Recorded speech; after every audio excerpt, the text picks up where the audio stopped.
مفتی محمود صاحب د خدای پاک وبخي ما ته وی ته لکه الیکشن شوق ولې نه کې مال مفتی صاحب په آرام کېنا بداغو کې بزه څه کوم پیسې ملای کې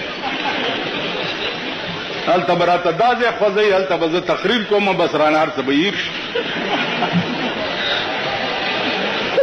مفتی محمود صاحب داسې او خندل چې ساري پزمکا کېخه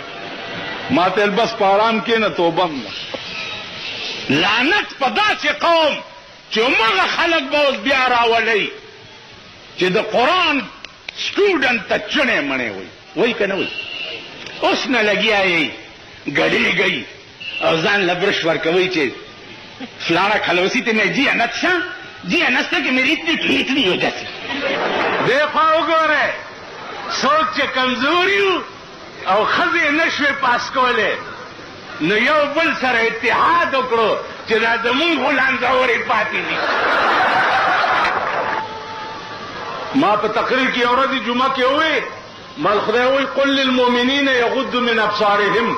مسلمانانو ته ووایه چې ښځې وګورئ سترګې ښکته کړي نو یو بوډا سړي ما ته وی جي په دې مې عمل کړی زه خو په ښځو باندې وروختم څنګه پې وروختې بیخي ویل خو را روانه وه ډله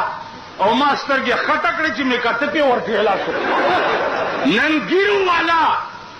خنزیران په نالت شو او بربنډې ښځې په موټر سایکل او په سکوټر باندې ځان پسې سواري کړي او بیا لاس هغې ښځې کوم دی ایښي پاس ودرېږه زه پوره نقشې درته جوړم او بیا ورته ګورئ شاکه ښځې لاس دلته ایښی ایښی که نه ښځې لاس ایښی که نه ګیرې والا یې د دې غلام دین نه رانیولې شرمېدلې پاکستانه اے ذلیل او رذیل ملکه نن ګیرو والا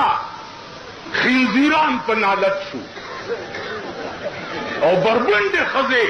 په موټر سایکل او په سکوټر باندې ځان پسې سواري کړي د طالبانو ته وایم یو خو خدای ته وګورئ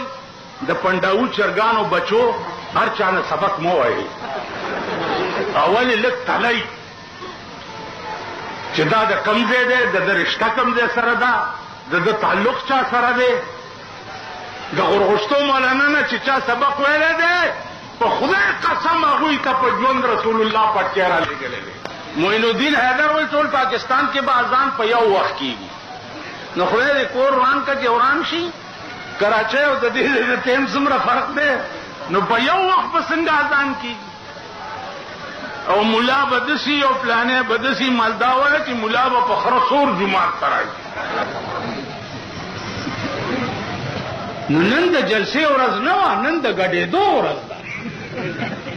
بیا مه کوه دا نه پرېږده چې ګډېږي په ایمان درته وایم چې زه اوس تلی شوی که نه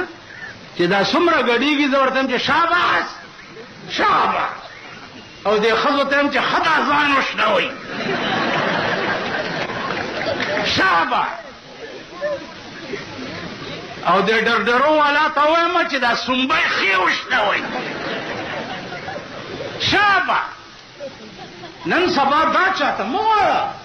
چې د کوی په غاړه ولاړي او داسې داسې چل کوي او ته ورته چې ما نه رستو نه ټېله ورکوه چې ځي لاندې خپل سر وخوري زه چا نه یېرېږم شرمېږم نه ستاسو دوا پکار ده تاسو چې جیل ته لاړ شئ په ضمانتونو راوځئ او زه چې جیل ته تلی یم 6 ځله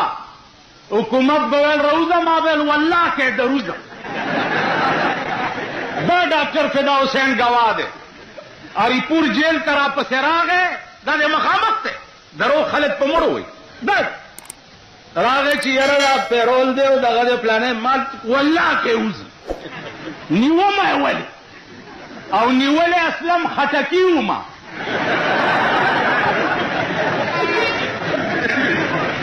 نیومه یې ولې هله به وځم چې دا 400 را سره ټول پرېږدي ایمان دیته وي ویزیګر ویلا دی روزي په زمانه دا نور